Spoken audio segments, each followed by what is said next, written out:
Hi, everyone. I want to go through a little document that I put together that really maybe combines what you should be thinking about each year of your education in natural resources in order to get to your goals as far as your dream job goes. And I realize you may not know what your job is, but let's just assume you have a dream job out there, even if you aren't quite sure what it is at this point. Um, so this document will be available to you in D2L. I encourage you to download it and save it to your computer so that you have it in future semesters when you're not in my class. Steps to achieve my dream job. Let me get up here to the top. So first of all, I just kind of want to go through what I have in each of these bubbles. So your first year, which is I think most of you in this class, minus Julio and a few others.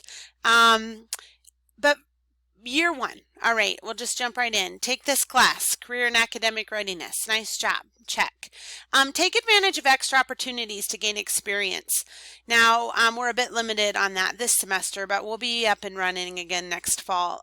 We constantly have extra things that we make available to you, whether that be an honors project for a class, or maybe just a service day, or maybe it's a club activity, or we provide a lot of resources of, hey, there's a volunteer organization that needs help with this training, this project, this citizen science, whatever it is. All of those little things, as you kind of probably can tell from writing your resume, they add up. They look great on a resume. They help you meet people. They help you really start to explore your interest and your enthusiasm level for different topics. So as much as possible, and I realize everyone has different constraints, but as much as possible, try to fit something extra in related to natural resources that's outside of just the coursework that you're doing. Okay, maybe a little bit more formalized, but if you have time and you heard our career panelists say it, volunteer with an agency or an organization that interests you. Seek out those opportunities.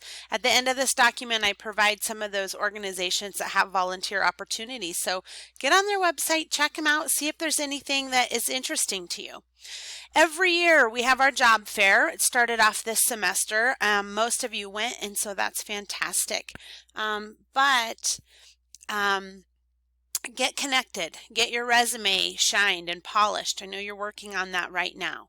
I'll provide some interviews, skills, resources to D2L. We won't have time to practice that in class this semester, but really work on those job seeking skills right away. And I think that's what you're learning, right? You need to start that as soon as possible. And here's the thing, and some of you I know are applying for jobs, others I don't know if you are or not. Do not put all your eggs in one basket and don't be picky.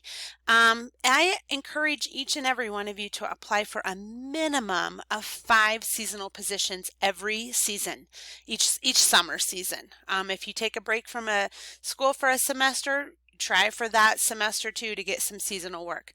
Don't be picky. You know, I like to use this example. Colorado mosquito control, I think they're now called like vector control or something.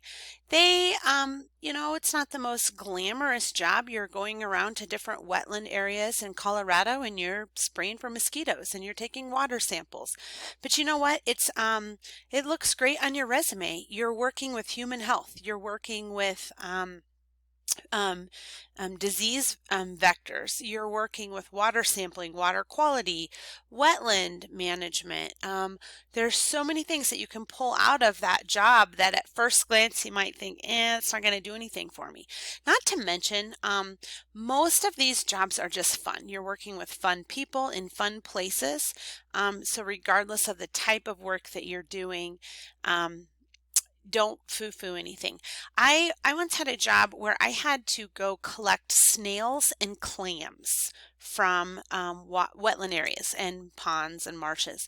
Now, that was not on my list of jobs that I thought would get me to a career in wildlife management, but it was what I could get at that time when I was looking for jobs in the location, which happened to be Fort Collins, in the location that I really wanted to work. And so I was more restricted. I couldn't travel around the country at that time. And I took this job, you know, thought this is kind of kind of blow, but it didn't. You know what? I got to go camp and got to meet new people. I got to go visit high alpine lakes and hike into these beautiful places. Like, who cares if the output was me like figuring out if it was a C clam or an S clam? I don't even really remember what they were at this point, but that didn't really matter. It was still a great experience and looked good on my resume. Okay, so first summer in this field, don't wait. Go get that summer job. Second year, you might start thinking about an internship for your second summer. And we do require an internship if you want a degree in our wildlife or forest technology programs. We don't require an internship for your natural resources degree. But these two are both accredited, and both accrediting agencies require an internship. They don't want you to leave your educational experience without getting connected, which we believe in strongly too. Now, an internship could be paid, it could be unpaid. You could use a paid job as your internship, or you could use this opportunity to get in with an agency that doesn't currently have any paid positions, but they'd be more than willing to take some free volunteer labor for the year. So consider that. Talk to me about that. Year two, continue following your map and continue volunteering. Now, if you are thinking of transferring for a 4-year degree after your second year at Front Range, you need to know that the best time to apply for these institutions is in the fall, not in the spring when you're starting to think about it. It's in the fall. So make sure you apply usually in November, even late October. And there is a day in Colorado that is the free application day, and I believe it's at the end of October, and it's for all high school students. So if you are still a high school student, you should know that as well. Some of you are concurrently enrolled, so it's hard for me to know. Okay, now after you start acquiring some natural resource classes, chances are you actually qualify for some of those certificates that I talk about in the other video, a wildlife certificate, environmental ed certificate, forestry, whatever it might be. Each semester you are able to apply for graduation, and it'll go through all of your classes and see what certificates you qualify for and award you those certificates that semester. So do this as you go for a couple of reasons. One, if anybody asks for your transcripts, then it shows up that you already have completed those certificates. So that looks really good. Two, you can put them on your resume. Same thing. It shows that you have some specialized training in just a couple of topics. And three, it helps us. We get counted for graduates for every certificate, but if you apply for 5 in one semester, you only count once. If you apply 5 different semesters, you get to count 5 times. So kind of helps our program numbers too. Okay, now consider a membership in a professional society. Maybe it's the Wildlife Society, maybe it's Society of American Foresters. I have a whole list of them in Appendix B for you that we'll get to in a minute. But what the professional societies do is they really help you get connected. You get information that's only sent out to the members, current events, newsletters, and you can really start diving into this field. So it's a great way to start getting involved as a professional. And then at the end of that year, again, work another seasonal position. And maybe you're counting this one as your internship, but work another seasonal position. And I should also mention you can do an internship during the fall or spring semester too, depending on where you'd like to intern at. And the benefit there is that a lot of times there aren't good paid positions in the fall and spring. Most of them occur in the summer. And so if you do that in the fall or spring and then they post positions for the summer, you're more likely to get their paid position because they already have trained you and they already know that you're an excellent employee.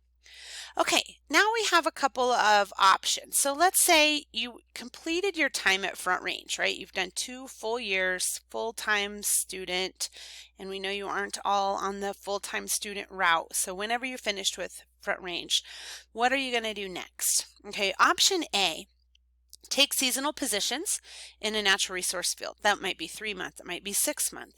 And as you've heard our speakers, our career panelists talk, you might have to do several of these. In fact, we say that you should expect to do this for about 3 to 5 years before you secure a permanent full-time position. I know that sounds like a long time, but look at it as an opportunity. Man, travel this country, go do some cool things in cool places and meet tons of people. You get one chance in your life, really, to do this, and that's before you're tied down with a full-time position.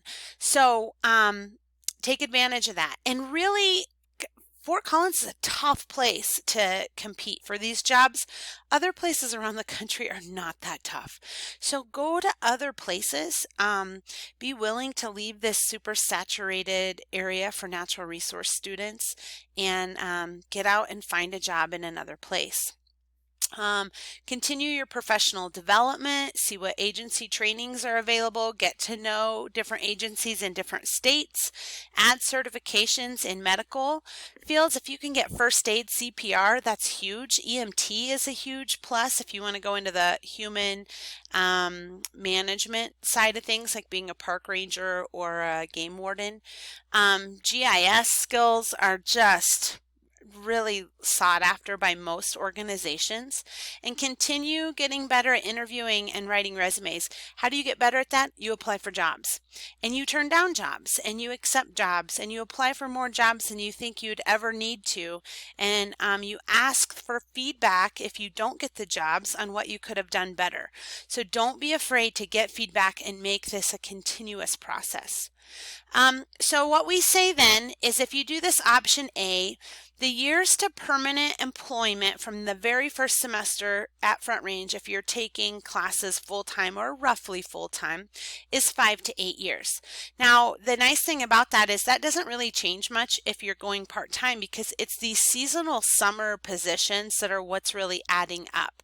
So if you want to spread your education out longer, this will really stay at about 5 to 8 years of working these summer seasonal jobs, being a really good employee, being willing to take whatever job comes your way, and making a good impression. Option B is to leave Front Range and go pursue a 4-year degree in natural resources from a university, and we have some suggestions in Appendix C. Keep volunteering, continue to work on your job application skills, and work those seasonal summer positions. Now, I have students that are doing that while they're at Front Range, and then they go to a university, tuition's higher, maybe cost of living is higher, and they quit doing these seasonal positions and they go work for, I'm just going to pick on Budweiser because they seem to steal a lot of my good students. But they'll hire our students and pay them really, really well. Or maybe it's the oil fields. So that's another one. And students get disconnected from the employers in this field, and so they don't stay connected, and they're going to school and they think that's good enough. But when you go to get a job, nobody knows you. You have no recent experience other than school, and it's a lot harder to get a job. So don't forget to continue to work in this field while you're doing your 4-year education. Okay, so you kind of need to decide which one you want to do. It's one or the other, really. And we say if you go on to get a 4-year degree, from the start of the time you're at Front Range till when you finish your degree, it's 4 to 6 years until you can get that permanent full-time position. And these are just our estimates, guys. You obviously don't hold us to that, but think about that. 4 years, that's how long it took you to get your education if you went full-time for those 4 years. So if you do this route and you've got your skills from Front Range, you've been doing the seasonal stuff, you can graduate your 4-year degree and jump right into a full-time position with somebody. It's really common. Now, if you do not get that seasonal experience, you do not get technical skills, you jump right into a 4-year degree, you get no experience, you're going to have a really hard time getting a full-time job when you're done, because no one really cares about your education. They just care about that little credential behind your name that says you got an education. They really want to know what you know how to do. Okay, and then check out Appendix A and B. Here's a list of job boards. Most of those are also links in D2L on the program information and training page. Appendix B, here's some of the professional societies, and C is some 4-year institutions that we have had successful students transfer to. I think also in D2L I have some links to different organizations you can volunteer with. I guess those aren't on this document per se, but hopefully this guide gives you a little bit of perspective on what you can expect moving forward.